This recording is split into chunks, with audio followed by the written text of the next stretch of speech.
What's up YouTube? This is Paper Can. Welcome back to my Dwarf Fortress tutorial. This is episode number 7 and we just got our first migration wave. So let's see what kind of dwarves we got. Let's get the old dwarf therapist out. As you can see, it's already organized in migration waves, so it's easy to see how many we got.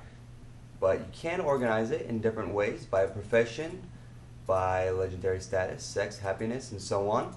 But this way works for us. Looks like we got 6 dwarves, so not too bad.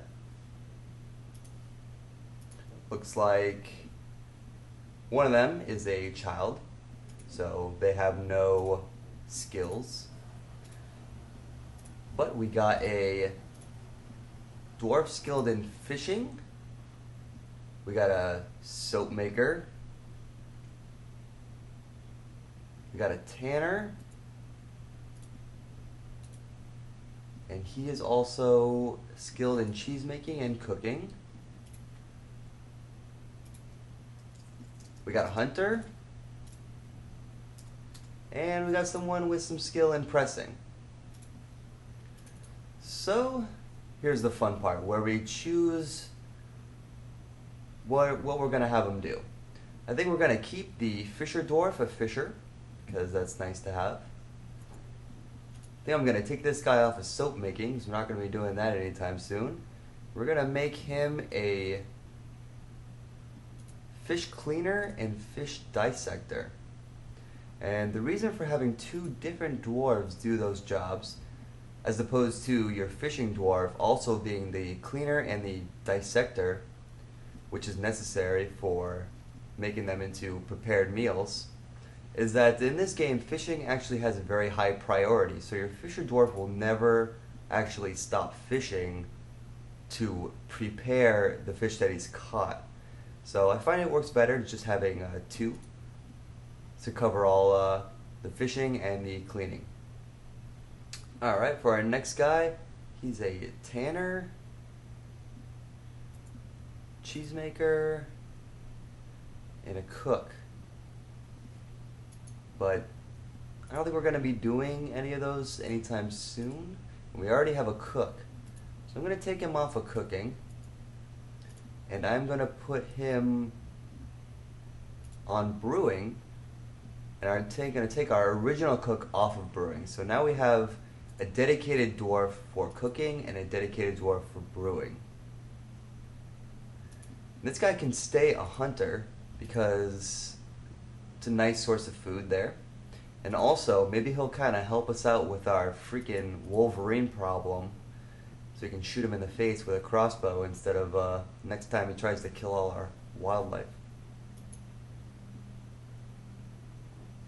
This guy is pressing. That's not very useful.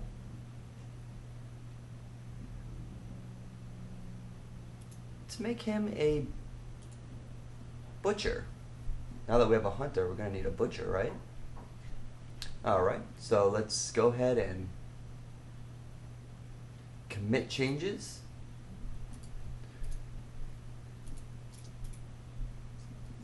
And what I'm going to do now is I'm going to go ahead and map out some of our more some permanent bedrooms for our dwarves.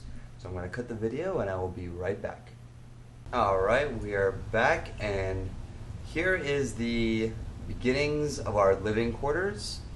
So in the middle I have a huge room carved out, and what that's going to be is a dining room.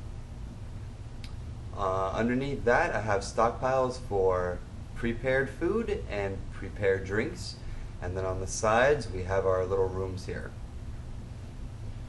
Now it's important to note on the design of dwarven rooms, this is a pretty spacious room that I've given them, a 3x3 room. That's very big. What constitutes a room is it could just be one square like that with a bed in it. That could be a room. But I like to pretend like I'm a benevolent dictator, if you will, and I give them a pretty big spot. I'm also going to give them a couple pieces of furniture in there, like a bed and a cabinet, maybe some other things later on. Also, you could do like straight across like that, put a door there, and all these would be usable tiles. You could put a cabinet and then a bed and then whatever, and they can actually travel across that. And so this design right here in a straight line and this design in the shape of a box makes absolutely no difference to a dwarf. Okay, so let me get rid of that. Let's go up here. I have set this stockpile on the left to be for barrels. And what I'm going to do right now is I'm going to build what's called a quantum stockpile, if you will. And what this is you can set up an area as what's known as a dump. And you can put as many items as you want in one tile that's called a dump. And some would call this an exploit, but what you could do is you could actually put all your rock into one tile and it's still usable to your masons. So we're going to set that up right now. The dump is considered a zone, so let's hit I for zone, and I'm going to put it right here in the middle of this stockpile. I'm going to make it 2 by 2, but that's totally unnecessary. It just needs to be one tile large. I'm going to hit enter. And if you remember from when we made a pen and pasture, you set the size of the zone first, and then we're going to choose what it is. So I'm going to hit, let's see, G for garbage dump. And now this little area right here is set as a garbage dump.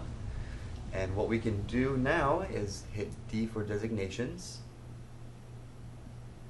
And then we can hit B for set building item properties. And then D for dump items. And now we can choose everything that we want dumped. So we can designate all the things that we want dumped, and they're going to go to the nearest zone that's specified as a dump. So I'm going to go through here and I'm going to go ahead and set all these rocks here to be hauled off to the dump, and you can see they're being highlighted in purple. So now these are all designated to be moved. And I'm going to go up top. What I'm going to do to our master stockpile here, so I'm going to take away rock, because this is taking away a lot of labor from the rest of the fortress. Our miners are down there mining out all those rooms and leaving behind all that stone, and then all the other dwarves are hauling it all up here to the surface. So it's a big waste of labor, it's a big waste of time. So let's go ahead and remove stone. I'm going to hit D to disable, and now no one will bother with that. Okay, now that we have some stone in our dump here, let me show you how to actually use it. So what you do is we can hit K, we can go over to our dumping ground here, and you can see all the stone that's in there. See, there's a list here of siltstone. So what you can do is you can actually hit F to claim, and now the siltstone in this dump is usable. A mason or any other person could come over here and grab the siltstone out of that pile and use it. So you just go down the list and hit F on all of them, and these are all able to be used now. That's the only drawback, is that you have to go back over there and unforbid all the items that are in there. Now the only reason that I'm doing this is because I'm anal. What you could do if you don't want to see all this stone laying around, which is not impede dwarves' movement in the least. The only drawback to having it around is that it's taking up space in my stockpiles. But what you can do is you could actually go into D for designations, and then B for set building item properties, just like we did before. And you could go down to hide items and buildings. So I'll hit H. Let's just do this one room right here. See, these rocks are selected, and I'm gonna hit escape, and then bam, the rocks are gone. Except they're not really gone; they're still sitting there, and the dwarves can actually still use them, even though we can't see them. But if you're not as anal as me and don't want to drag them all into a dump, but at the same time the sight of all those rocks laying around bothers you, this is an easy solution for you. Alright, another thing we need to get started over here is a fishery. Now that we have a fisher dwarf and a cleaner dissector, we need a workshop for that so they can actually process the fish that they catch. So let's go into B and W for workshop. And the fishery, let's see, is the hotkey is H. Okay, so what we need to do is mine out another little room here. We have to put it next to our kitchen and still.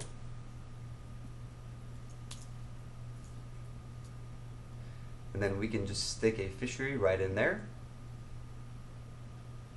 And the good thing about a fishery is that unlike the still and the kitchen, where you actually have to add the task to brew a drink, and you have to add the task to make meals, the fishery will actually process fish as they come in. So you do not have to worry about that. And we are also going to have to add a butcher's workshop. So let's go ahead and mine that out as well.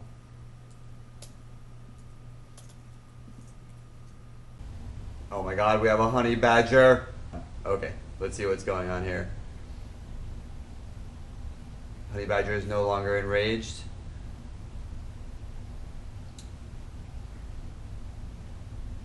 Alright, we're going to go into another menu now. We're going to hit R, and R is for reports. Let's see. Let's go to the top one. Honey badger is fighting. Honey badger bites the stray lamb in the left front leg, tearing the fat and bruising the muscle. Oh my god, the honey badger latches on firmly. The stray lamb kicks the honey badger in the right rear leg with her left front hoof, bruising the muscle. The honey badger shakes the stray lamb around by the left front leg, tearing apart the left front leg's muscle and bruising the bone. It's amazing that freaking lamb survived. Alright, so they have dug out some of our little rooms here. So let's go ahead and set up some proper bedrooms so everyone will stop getting bad thoughts about that. So making a bedroom is pretty much the same deal as making the dormitory. But what I'm going to do is I'm actually going to take away our dormitory because we don't need it anymore. We have bedrooms. So what we're going to do is we're going to hit Q for set building tasks and preferences. Go over to our beds here and hit X for remove building.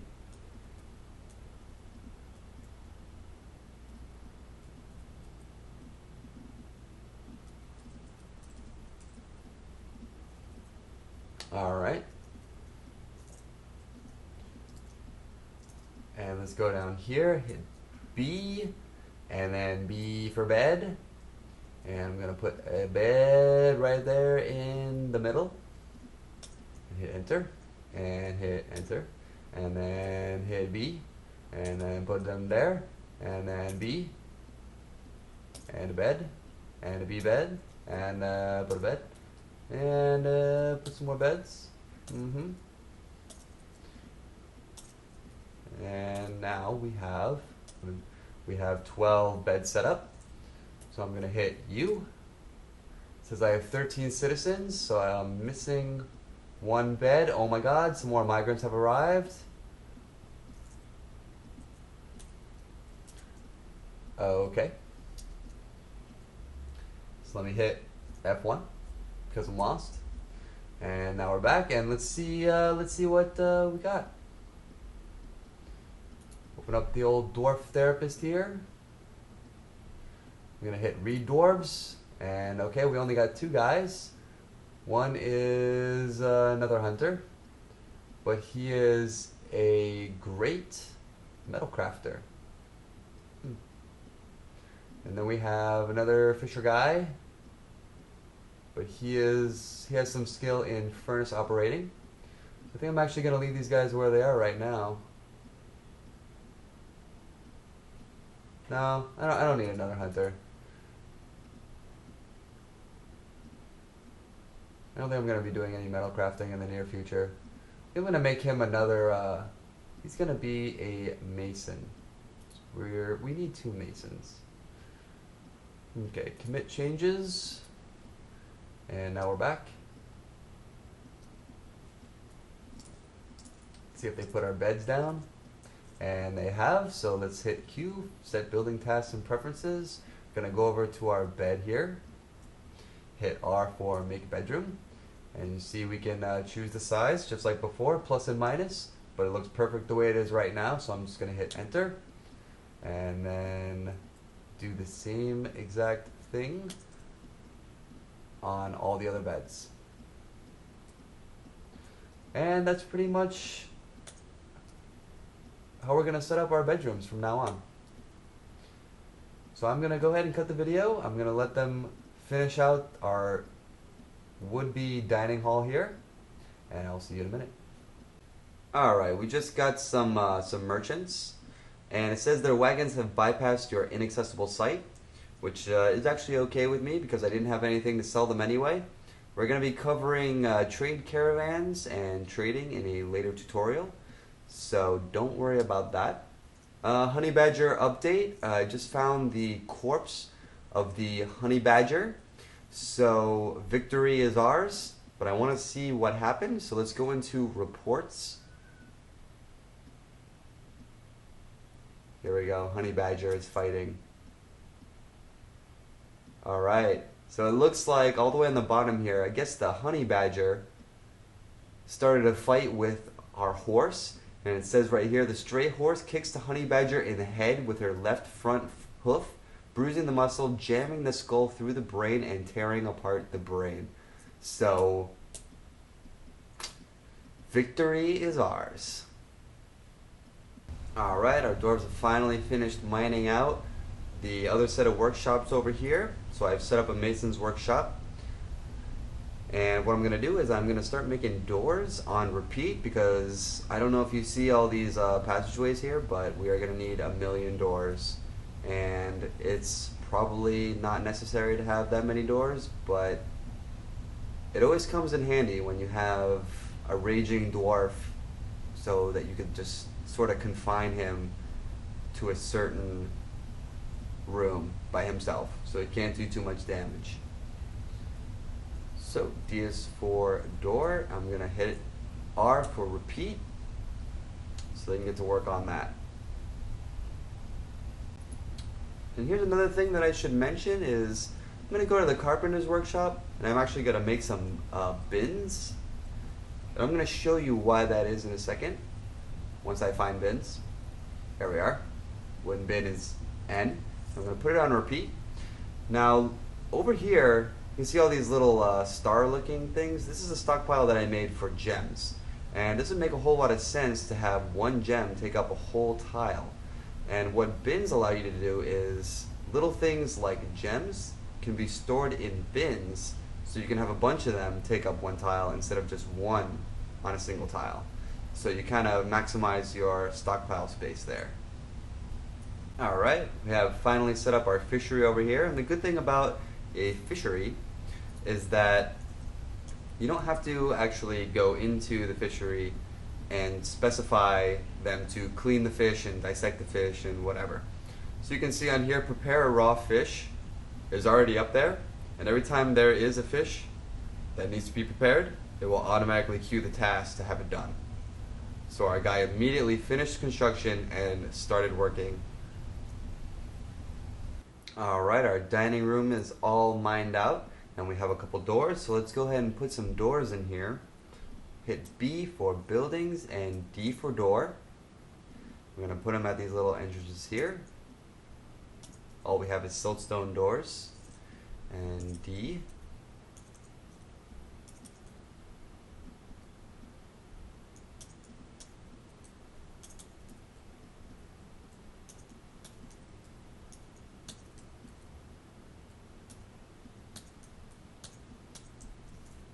Alright.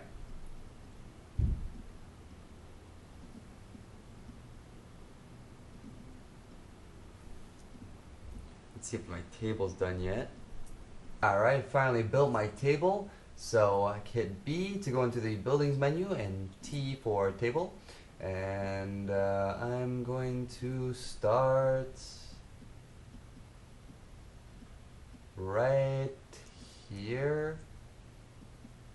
No, right here I think. So siltstone table, pop it down right there. I need someone to drag it over there for me. Alright, making a dining hall is very similar to the way that we make bedrooms. We're going to hit Q, go over to the table. You can see we have one option, R, make dining room. So I'm going to hit R, and now you can see we can hit plus and expand it, and since there's doors there, we don't have a problem with it spilling out. And hit enter. And now we have a couple other options. We can assign this dining hall as a meeting hall, and that is something that I want to do because dwarves need a place to sort of hang out when they're not working or they're not busy. Just like the wagon in the beginning of the game, this is going to be the new wagon, except now it's safe because it's inside and no one will get torn apart by honey badgers. So I'm going to hit H, and now it says Y next to meeting hall. And that's about it for this episode. I want to thank you again for watching. Please leave me some comments, some feedback, and I'll see you in the next one.